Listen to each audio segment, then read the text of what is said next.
rõõm näha, me ei ole eelmisest aastast vist näinudki vahepeal, et kuidas teil eelmine aasta läks? No üle-eelmise aastaga võrreldes läks ta vaiksemalt, aga turuosa mõttes ma arvan, et natukene saime võib-olla tuntust juurde ja üldiselt see aasta on nüüd alanud suhteliselt aktiivselt isegi. Veebruar oligi niimoodi, et siin ju tulid ilusad ilmad, eks ole, juba kuu keskelt ja ületasime isegi 2024 aasta veebruari mahu.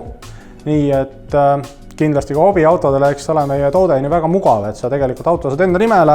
See tähendab seda, et kindlustused sa võid ise valida, kas ma teen kaskokindlustuse, ei tee ja auto vanus ei ole piiratud, kasko pole kohustuslik, eks ju, et see ongi nagu see, et hobiautod, mida täna ka palju tänaval näha on, meie toode sobib ka sinna sektorisse väga hästi ja samamoodi mootorrattad, et kindlasti on palju neid, kes ostavad. 2028 lubatakse uut registreerimismaksu tõusu, eks siis mõistlik on praegu käesoleval ja tuleval aastal tõenäoliselt osa osta ära teha.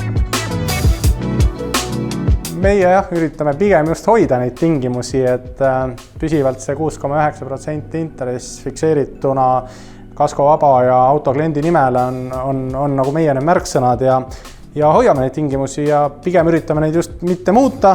Loodame, et finantseerimispoolelt saamegi need tingimused püsivalt sellisena hoida ja Eesti inimeste jaoks olemas olla.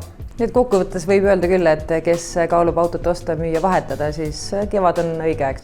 Ja kasutatud auto puhul oleme meie just siis, ma ütleksin, et turul nagu see koht, kuhu võiks siis nagu kaalukaus minna. Et liising on ikkagi liising ja ütleme uue auto ostmiseks on ta ratsionaalne. Kasutatud auto puhul Autopay on see hea alternatiiv kodupanga kõrval.